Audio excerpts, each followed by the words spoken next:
Hi everybody, and welcome to this week's Academic Task 1 Daily Writing Clinic. Now, this month we've been looking at overviews for different types of chart, but today and this week we are focusing on overviews for process diagrams. Now, just before we jump into this week's task, there are a couple of things that I'd like to remind you of. Now, first, it's really important that you follow the course, finish the course, and try to master the strategies on there first. When you want or you feel like you need some extra practice, come and join these daily writing clinics, write a comment, and then next week there will be global feedback. So next Wednesday, I will come back to look at all of your comments and then post a global feedback video. Now remember that the feedback is global, so even if you don't comment, you can still watch the global feedback video to see how to improve task 1's overviews. There are 2 tasks again this week, so it's entirely up to you whether you want to comment or not. Also, you can write an overview for one process or both of them. So let's jump straight into this week's task.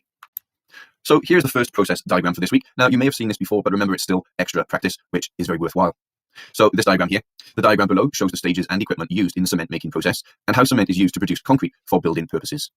Now, if we look at this, it's very similar to a mixed chart because there are 2 phrases and 2 parts to one process. It is just one process because we have the cement production and then how the cement is used in concrete production, but overall one process. Now, a couple of things to remember here.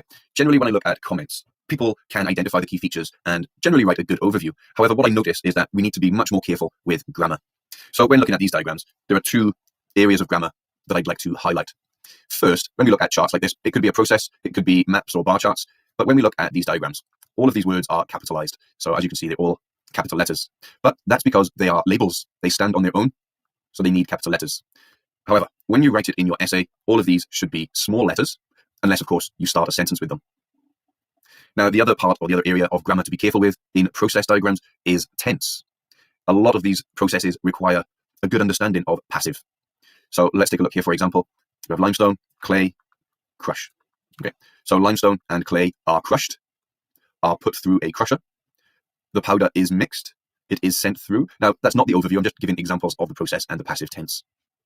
Cement and water are mixed with gravel and sand and are added. So a lot of passive. So just review the passive before writing your overview, or when you write the overview, double check your tense is correct. Okay, so here, maybe you want to pause the video. I don't want you to rush through it. Don't think you are under exam conditions, but spend a few minutes looking at this process, thinking about the big picture. What is the overall process here? And then write it in the comments.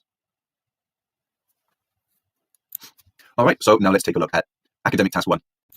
Okay, so very, very similar or kind of related to cement and concrete production there. We're looking now at the process for the manufacture of bricks. So again, lots of passive.